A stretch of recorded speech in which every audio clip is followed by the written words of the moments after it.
Je vais donc essayer de vous donner à comprendre les enjeux de l'intégration de la boutique des sciences de Lyon dans la dynamique du projet d'IDEX pour 2016. Alors, effectivement, les choses ne vont pas de soi. Vous l'avez bien compris, même s'il y a un ou des modèles des boutiques des sciences, on est dans l'ordre du bricolage, même si c'est un bricolage rigoureux et intelligent, et l'idée d'excellence ne va pas forcément avec l'idée de ce bricolage dans la fabrique de sciences participatives ou impliquées. Qu'est-ce que j'ai dit? De la boutique des sciences. Alors effectivement, je viens ici à deux titres, hein, à la fois de mon intérêt direct et obstiné pour la boutique des sciences de Lyon, et puis en tant que chargé de mission de mon université Lyon 2, membre du groupe académique qui essaye de penser et de construire le projet d'IDEX qui va être déposé donc très prochainement, comme l'a dit Jean-Luc Maillot tout à l'heure. Et je crois qu'il est important effectivement, même si on peut jouer avec un peu de bénévolat et de bout de ficelle, de poser la question des moyens. La boutique des sciences, pour l'inscrire dans la durée, il faut des moyens. La boutique des sciences a pu exister grâce au programme d'avenir Lyon-Saint-Étienne, au programme PALS. Et donc c'est un enjeu très important pour nous que la boutique soit au cœur du projet de l'IDEX à partir de 2016. Alors, effectivement, tout l'enjeu, c'est de faire que ce petit objet modeste de la boutique, ce caillou trouvé sur le bord du chemin des expériences alternatives de pratiques scientifiques, s'intègre, devienne une pierre d'angle de la construction de l'espace académique sur Lyon et Saint-Étienne. Comment est-ce qu'on peut réussir cette prouesse ?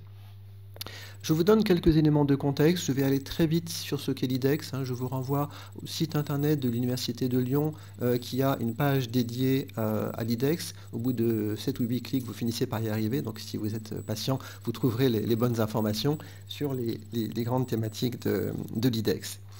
Simplement, pour vous expliquer que ce projet d'initiative d'excellence, il s'est construit d'abord par un inventaire des forces, des atouts du site.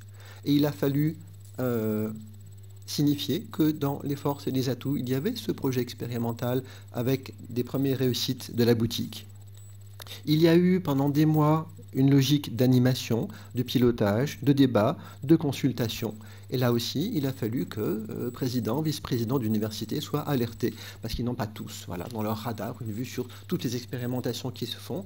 Et ça a été ma tâche, à l'interface entre ce qui se fait dans Sciences Société et ce qui se joue à l'échelle de la commune, de rappeler qu'effectivement, cette expérimentation, elle avait du sens, elle avait de l'avenir dans le cadre de ce que nous voulions faire comme projet de formation et de recherche pour le site de Lyon.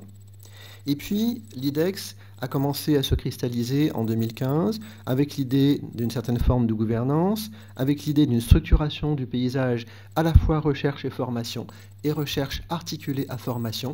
Et c'est là que la boutique est pertinente, parce que la boutique, c'est à la fois un lieu de formation, c'est un lieu de recherche, c'est un lieu de retour sur expérience et de partage de cette expérience. Donc ce sont des apprentissages croisés.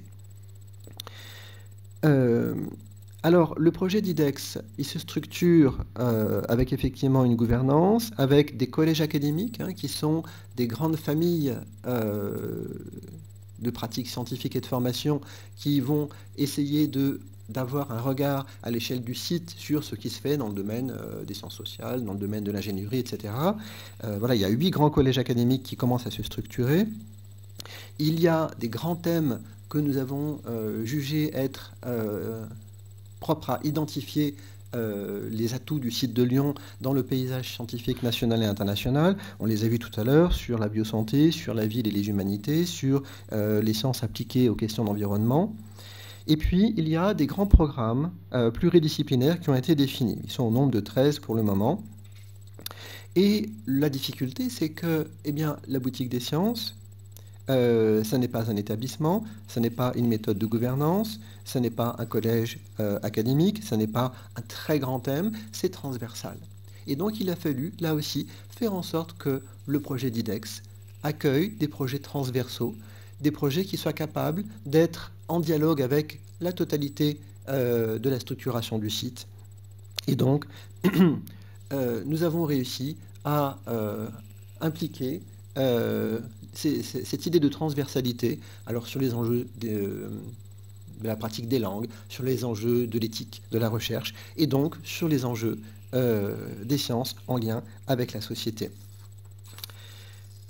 On arrive donc aujourd'hui à un projet qui inclut l'idée d'approfondissement et d'extension de l'outil boutique des sciences, avec l'idée effectivement d'aller plus loin que les premières expériences et les premières générations d'étudiants, d'étendre dans la gamme des formations, depuis la fin de la licence jusqu'au doctorat, d'essayer d'expérimenter d'autres formes et d'autres formats surtout de recherche avec la société.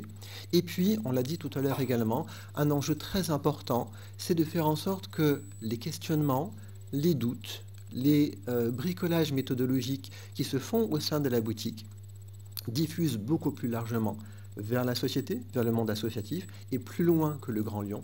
C'est l'un des enjeux importants de l'avenir, des années qui viennent. Et puis, en tout cas, l'enjeu pour moi, enseignant-chercheur, c'est qu'il y ait un impact qui se creuse, qui se développe dans la vie des centres de recherche, des laboratoires, pour qu'effectivement, ce qui s'invente sur un plan épistémologique, et je crois qu'il faut que nous soyons ambitieux. La boutique des sciences, c'est un lieu d'expérimentation épistémologique. Il faut qu'il y ait un effet retour sur les unités de recherche. Alors, effectivement, ce que nous avons inclus dans le projet d'IDEX, c'est un projet d'amplification des compétences du service sciences-société comme un tout, et à l'intérieur de ce service, une amplification et un approfondissement des missions de la boutique, pour la développer donc sur de nouveaux territoires, sur des publics plus éloignés, pour la développer vers de nouveaux champs thématiques, vers de nouveaux univers, pour l'ouvrir sur l'international. Et je crois que nous faisons la démonstration aujourd'hui que la boutique de Lyon est d'ores et déjà capable d'échanger sur ses pratiques, sur sa philosophie, avec d'autres modèles, avec d'autres univers d'expérimentation. Et puis, pour faire en sorte que nous puissions véritablement dire qu'il y a là un laboratoire d'innovation, qu'il y a un lieu de fabrique, qu'on n'est pas là simplement pour discuter de comment faire de la science avec la société, mais pour être dans l'action, dans le faire, et que ce faire soit réflexif, et que cette réflexion partagée, elle soit capable de produire des traces dans la vie de la recherche, dans la vie de la société. Et vous le savez, c'est à la fois un grand défi et un grand stress pour les chercheurs aujourd'hui que de publier de manière de plus en plus normative. On nous demande également de transférer de manière de plus en plus rapide, avec un objectif de rentabilité. Et là, il faut effectivement arriver à justifier dans nos carrières, dans les programmes de nos laboratoires, dans la gouvernance politique de nos établissements, de justifier quelque chose qui est lent, qui est patient, qui est de l'ordre du bricolage. Et d'arriver à dire qu'effectivement, ce bricolage, il peut produire de l'excellence. Et le défi, nous pouvons le relever. Nous avons besoin de nous poser les bonnes questions pour cela. Nous avons besoin d'échanger, nous avons besoin de nous soutenir mutuellement, parce que vivre ces expériences, c'est un peu usant aussi dans la durée, que le retour dans le jeu normatif habituel des établissements ou des laboratoires n'est pas toujours facile, et qu'il faut effectivement qu'il y ait un accompagnement depuis les étudiants qui expérimentent en premier lieu ces recherches, en passant par les doctorants, jusqu'aux chercheurs confirmés, et qui doivent effectivement faire en sorte que cet écosystème de la boutique des sciences puisse se développer et affirmer ses qualités. Et donc que ce qui était ce petit caillou d'expérience ramassé sur le bord du chemin devienne effectivement, comme je l'ai dit, une pierre d'angle de la construction d'un site académique, dans le champ des formations, dans le champ de la recherche, et que nous soyons capables de montrer qu'on peut construire à partir de là. Ce n'est pas simplement une logique pionnière, ce n'est pas simplement une expérimentation à la marge. Nous faisons le pari que ça peut devenir un cœur de science, et une science capable de produire de l'excellence et de la pertinence. Peut-être que la pertinence est plus importante que l'excellence. Je conclurai sur ces mots. Merci.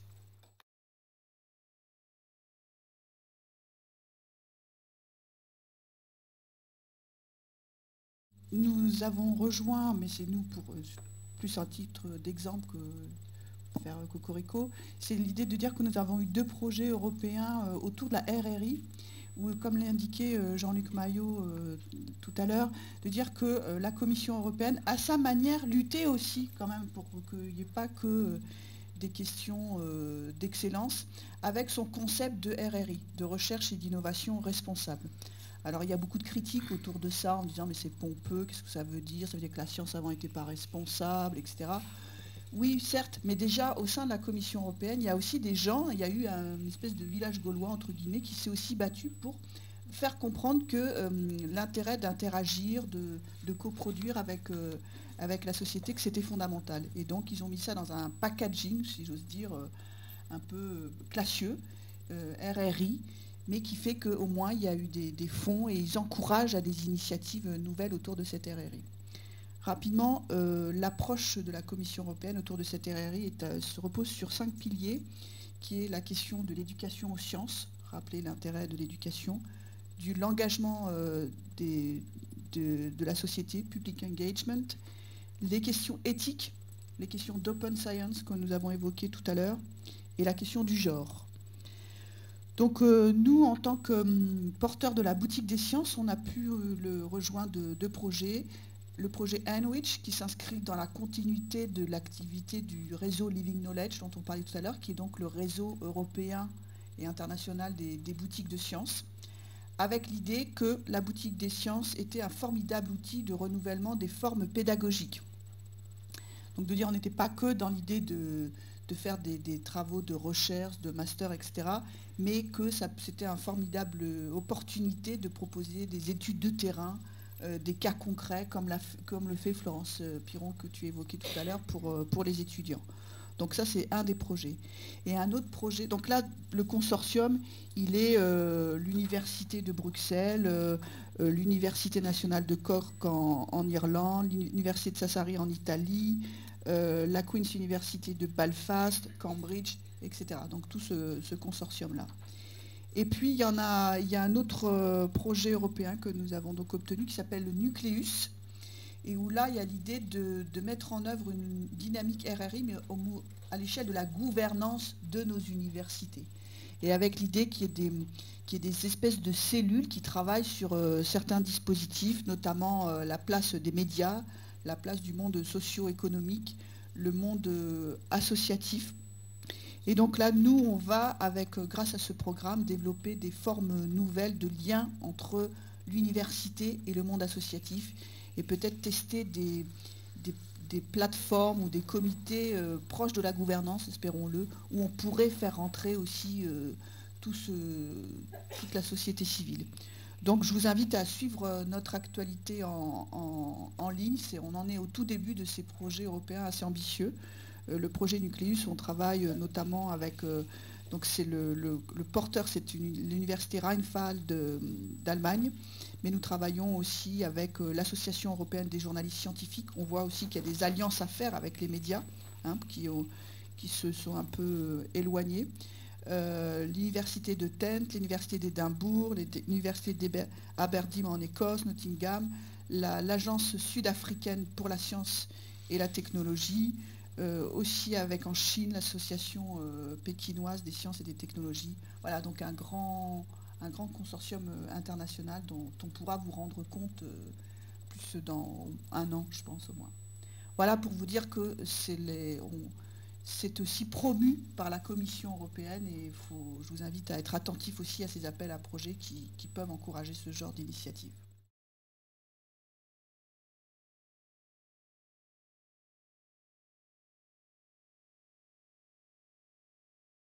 Alors, c'est une première expérience à l'international pour nous, à l'École de l'innovation citoyenne, qui met en place l'INSA de Lyon, donc avec nous, et la boutique de sciences de l'Université de Lyon au départ. Alors, on s'est entendu sur un sujet qui allait être traité dans le cadre de nos mécanismes de boutique des sciences locaux, sur un enjeu qui intéresse à la fois l'INSA et nous du côté montréalais. Un sujet qui a été proposé par l'INSA qui est l'habitat évolutif. Alors dès janvier, nous aurons des étudiants à Lyon, à l'INSA, 100 étudiants en génie qui participeront à ce projet, donc de travailler sur ce thème. Et du côté de Montréal également, nous avons mobilisé les 5 départements de génie sur la question pour avoir des étudiants venant des 5 départements. On commence d'une façon locale, sans trop d'interaction.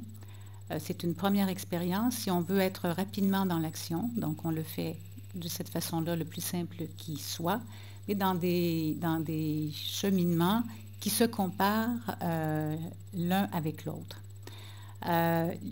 Et je trouvais la conversation ici, enfin, sur la question de l'innovation sociale versus les sciences exactes et enfin les sciences pures et les sciences sociales et toute cette dynamique.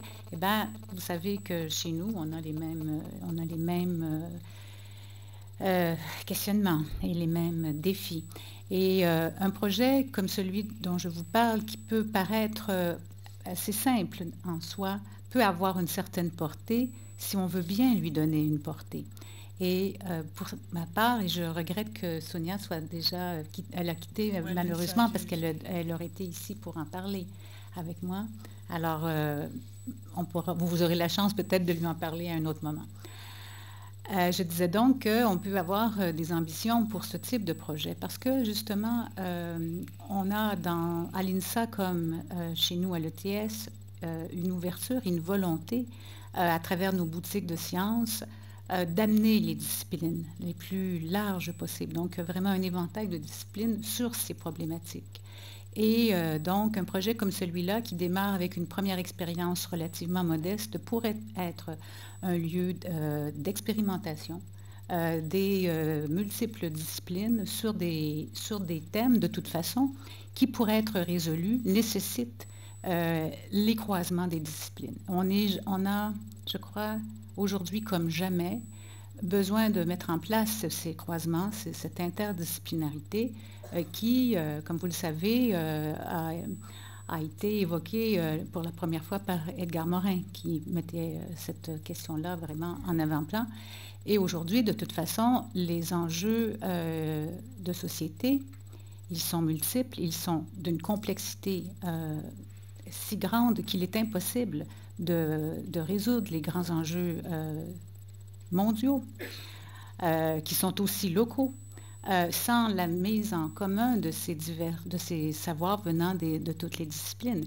Et je parle des disciplines académiques, bien sûr, mais je parle et je pense aussi au savoir qui est multiple. Il n'est pas qu'académique. Alors là, on fait appel à d'autres types de savoirs. On parle des experts qui sont sur le terrain. On parle d'un savoir citoyen aussi, qui finalement est aussi pertinent dans l'équation quand on veut mettre en commun ces savoirs. Et donc, la difficulté, je crois, que nous avons, c'est de savoir comment on peut faire ça. Et c'est là le défi que nous avons. Et je crois que c'est un défi extraordinaire parce qu'ici, on est tous sensibilisés et ouverts à ça. Et s'il y a des solutions qui peuvent être apportées et des expérimentations qui peuvent être faites, ben c'est avec ceux qui sont ici qu'on va le faire. Donc, on est peut-être la 5e roue du carrosse, mais c'est l'avenir de nos universités. Donc, ça, il ne faut pas le perdre de vue. Donc, je suis... enfin, j'étais un peu mal à l'aise du niveau de discussion et finalement, ben, ça m'amène à vous parler de ça, moins du projet comme tel, mais enfin, je crois que ce projet peut avoir une certaine vision qui s'inscrit justement dans cette vision qui est large sur la science, sur le rôle de l'université. Bon. Maintenant, je dois aussi vous dire tout mon intérêt et mon enthousiasme pour cette collaboration entre Montréal et Lyon. Particulièrement en ce moment où à Lyon se tiennent les entretiens Jacques Cartier, que vous connaissez certainement tous. Et cet après-midi, il y avait cet entretien croisé de nos 2 maires qui sont, sur les enjeux urbains, certainement. je crois, les deux ayant une certaine vision des choses et ils interpellent, en tout cas pour ce qui est du maire de Montréal, et je n'ai pas eu l'occasion, comme ma collègue qui est ici, d'entendre le maire de Lyon, mais je crois qu'il y a des croisements. Ils interpellent les universités. Et donc, et dans leur rôle et les problématiques qu'ils ont mis sur la table, sont extrêmement riches en termes d'interdisciplinarité. Et donc, ça interpelle certainement autant les universités que la société civile et que tous les acteurs qui sont engagés sur ces enjeux. Et on parle de mixité de la ville, on parle de développer les quartiers revitalisés, on parle de l'habitat. Donc, on est vraiment... enfin, la ville est un terreau fertile pour ce type de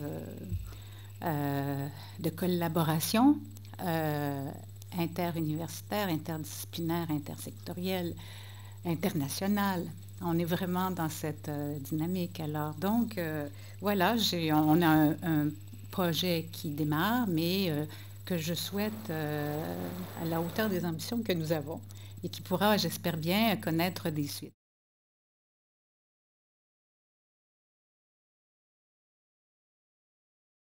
Quelques mots sur ce projet. Ce projet, il a pour ambition, donc c'est un projet de l'Université de Lyon, de renforcer les capacités d'innovation de l'Université de Lyon.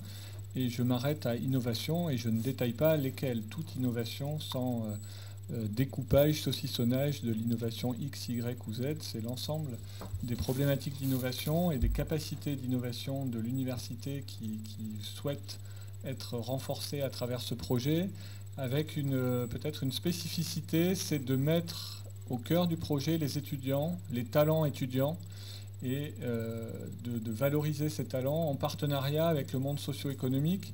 Alors je ne sais pas si c'est le bon mot, parce que moi je ne suis pas des sciences humaines et sociales. Pour moi, quand je dis socio-économique, c'est à la fois le monde économique et la société et le monde citoyen. Donc je ne sais pas si c'est le bon terme, je me tourne vers mon collègue, mais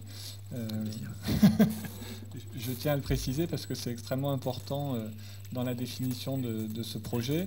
Donc renforcer les capacités, renforcer pourquoi? Parce qu'on fait déjà beaucoup de choses en termes d'innovation, différents types d'innovation. On le fait aujourd'hui plutôt, je dirais, intra-établissement ou des coopérations bilatérales d'établissements, mobilisant soit des laboratoires, soit des chercheurs, des étudiants à travers différentes initiatives. Et là, on essaye de mobiliser l'ensemble de notre université en lien avec les partenaires socio-économiques pour renforcer ses capacités pour notre territoire et bien au-delà. Donc dans le cadre de ce projet, on cherche à développer 4 axes et un cinquième relativement transverse. Un axe assez simple sur la capacité d'héberger avec une logique de transdisciplinarité, de mixité des porteurs de projets, des équipes projets sur des problématiques d'innovation, d'entrepreneuriat, être capable de les accompagner, de les incuber, de les animer. Donc ça, c'est une des premières dimensions d'un point de vue fédéral, pas intra-établissement, mais dans des centres importants où il y aurait une mixité d'équipes et de porteurs de projets. Deuxième axe, offrir à ces équipes les capacités de tester, prototyper, expérimenter des produits, des services, des usages.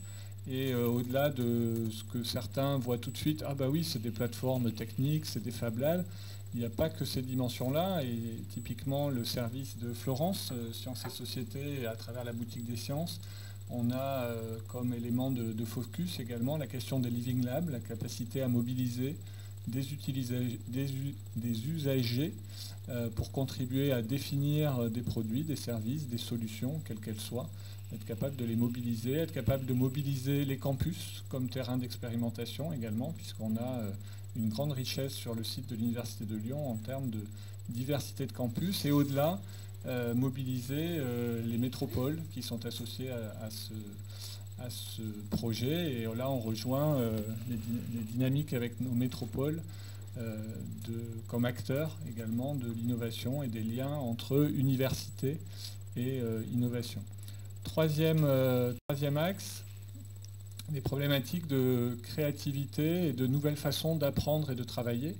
Alors il y a plein de champs qui sont à explorer dans ce domaine. Donc les développer, les faire connaître, les partager, former des formateurs et embarquer un maximum d'acteurs sur ces nouvelles façons de travailler, ces nouvelles façons d'apprendre.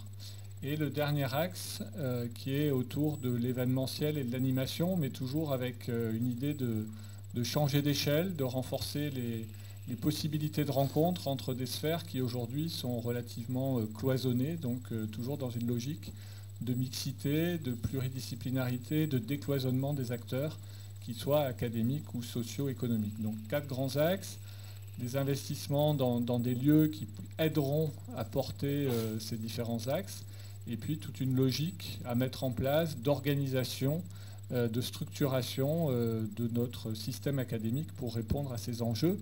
Et là, je reboucle sur à la fois la boutique des sciences, puisque c'est un partenaire, et au-delà de la boutique des sciences, le service Sciences et Société est un des piliers de ce projet, en particulier sur toutes les dimensions sciences, société, lien avec la société, et être capable de mobiliser et d'amener les citoyens sur des projets d'innovation.